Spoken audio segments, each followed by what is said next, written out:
Students, আজি মই তোমালোকৰ লগত আলোচনা কৰিবলৈ আগবাঢ়িছোঁ ক্লাছ 7ৰ ৰেইনবো পাঠ্যপুথিৰ lesson 4 some hearts speak best through art অৰ্থাৎ কিছুমান হৃদয়ে শিল্পৰ জৰিয়তে কথা কয়। Look at the following pictures. Imagine that you are in a situation. What would you do? Share your thoughts with your classmates. তলৰ ছবিকেইখন চোৱা। ইয়াত দিছে যে 4খন ছবি তোমালোকে দেখিছা। এই ছবিকেইখন চাবলৈ গৈছে আৰু এই ছবিকেইখনত কিছুমান ঘটনা হৈ আছে বা 4টা পৰিস্থিতি দেখুওৱা হৈছে।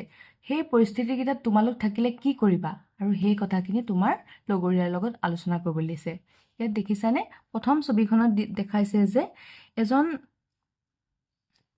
ফল বিক্ৰী কৰা লোকৰ ফলবোৰ হিচৰতি হৈ পৰি গৈছে আৰু দ্বিতীয় ছবিখনত এজন ৰিক্সা চালকৰ কেইজনমান লোকৰ লগত তৰ্কাতৰ্কি হোৱা দেখা গৈছে। তাৰ পিছৰ ছবিখন চোৱা। ইয়াত কেইজনমান ছাত্ৰ-ছাত্ৰী খেলি আছে আৰু এগৰাকী ছাত্ৰী হুইলচেয়াৰত অকলশৰে বহি আছে আৰু ইয়াৰ একেবাৰে শেষৰ ছবিখনত এটা দুৰ্ঘটনা হৈছে আৰু বাকীসকল লোকে ফটো তুলিছে আৰু চাই আছে। এতিয়া তোমালোকে এই পৰিস্থিতিকেইটাত যদি তোমালোক থাকা তেতিয়া তোমালোকে কি কৰিবা সেইখিনি তোমালোকৰ লগৰীয়াৰ লগত আলোচনা কৰিবা। এতিয়া তলতে আমাৰ এটা মহৎ লোকৰ বাণী বুলি ক'ব পাৰোঁ এটা দিছে, there is no exercise better for the heart than reaching down and lifting people up. এই কথাষাৰ কৈছিল জন হোমছে। ইয়াত কৈছে যে তললৈ হাতখন আগবঢ়াই মানুহক ওপৰলৈ তুলি লোৱাতকৈ হৃদয়ৰ বাবে ভাল কোনো ব্যায়াম নাই। এই কথাষাৰ জন হোমছে কৈছিল। এতিয়া আমি পাঠটো পঢ়ো আহাচোন। Dipu, Bimal, Tania and Medha are students of model high school. Dipu, Bimal, Tania আৰু মেধা মডেল হাইস্কুলৰ ছাত্ৰ-ছাত্ৰী। At the school gate Dipu, Bimal and Tania are chatting and লাফিং। স্কুলৰ গেটত দীপু, বিমল আৰু তানিয়াই কথা পাতি আছে আৰু হাঁহি আছে। When Medha walks past Dipu points at her with a grin. Medha পাৰ হৈ যোৱাৰ সময়ত দীপুৱে হাঁহি এটা মাৰি তাইলৈ আঙুলিয়াই দিলে। দেখিছা এই ছবিখনত যে দীপু, বিমল আৰু তানিয়াই কথা পাতি আছে, তেনেকুৱাতে মেধা আহিলে আৰু দীপুৱে তেনেকুৱাতে মেধালৈ আঙুলিয়াই দিছে আৰু হাঁহিছে। এতিয়া দীপুৱে কৈছে, হে লুক হুজ হিয়াৰ দ্য চাইলেণ্ট কুইন। চোৱা ইয়াত কোন আহিছে? দ্য চাইলেণ্ট কুইন মানে নীৰৱ ৰাণী বুলি মেধাক জোকাইছে। Do you ever talk Medha? তুমি কেতিয়াবা কথা পাতানে Medha? Tanya, she is our miss mute from today. Tanya, তাই আজিৰ পৰা আমাৰ মিছ মিউট। ইয়াত মিছ মিউট বুলি মেধাক জোকাইছে। Hey miss mute, hey miss mute এই বুলি মেধাক বিমল আৰু দীপুৱে জোকাই মাতিছে। ইন দ্য ক্লাছৰুম, ক্লাছৰুমত Medha introduce your new friend Shreya to the class.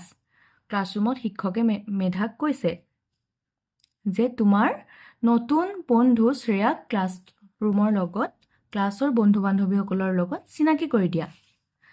Bat C want even চে এনিথিং এক্সেপ্ট এ হাই। তেতিয়া লগৰবোৰে পাতিছে যে মই বাজি মাৰিছোঁ, তাই হাই বুলি কোৱাৰ বাহিৰে আৰু একো কথা নকয়। ইয়াত মেধাৰ কথা কৈছে যে মেধাই গোটেই ক্লাছৰুমৰ ল'ৰা ছোৱালীবোৰক শ্ৰেয়াক চিনাকি কৰি দিওঁতে হাই বুলি কোৱাৰ বাহিৰে একো কথা নকয়।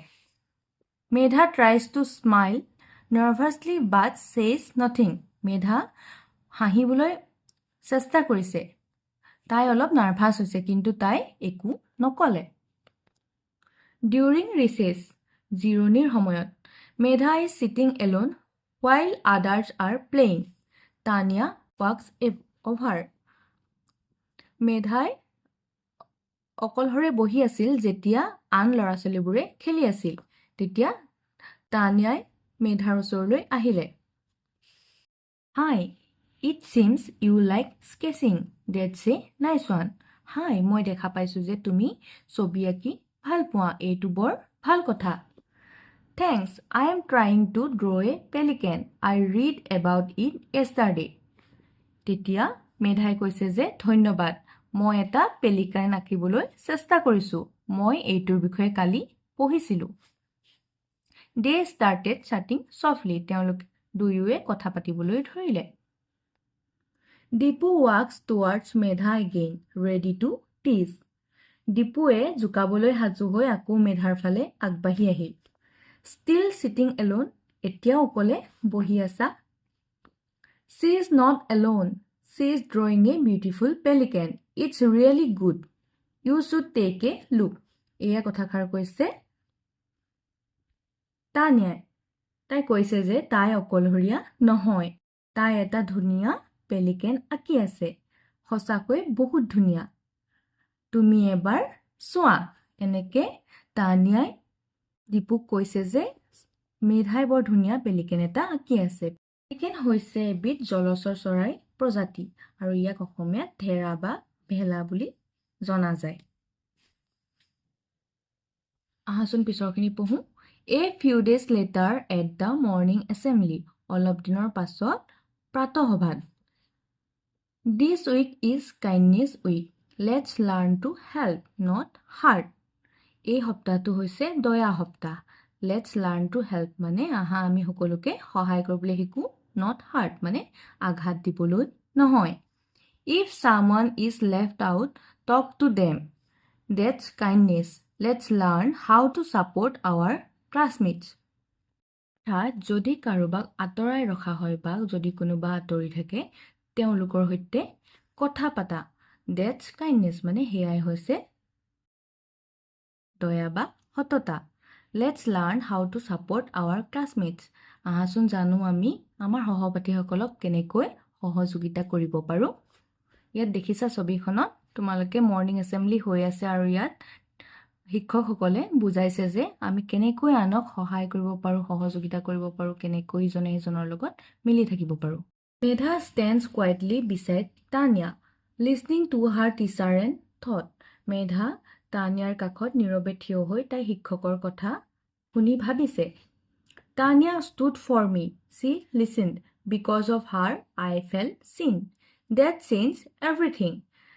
তানিয়াই মোৰ হৈ থিয় দিলে। তাই মোৰ কথা শুনিলে আৰু তাইৰ কাৰণে মই মোৰ চাৰিওফালে হৈ থকা পৰিৱৰ্তনবোৰ দেখিবলৈ পালোঁ। আমাৰ পাঠটোৰ শেষত আমি এইটোৱে গম পালোঁ যে আমি অকল কেৱল কথা পাতিয়ে নহয়, আমাৰ কিছুমান নিজৰ প্ৰতিভা কলাৰ জৰিয়তেও আমি নিজৰ মনৰ ভাৱ প্ৰকাশ কৰিব পাৰোঁ। Thank you dear student. পাঠটো পঢ়ি তোমালোকৰ কেনেকুৱা লাগিল জনাবা। এই পাঠটোৰ সকলো প্ৰশ্ন উত্তৰ নেক্সট ভিডিঅ'ত দিয়া হ'ব। তোমালোকৰ কিবা সুধিবলগীয়া থাকিলে কমেণ্ট বক্সত কমেণ্ট কৰি জনাবা। Thank U.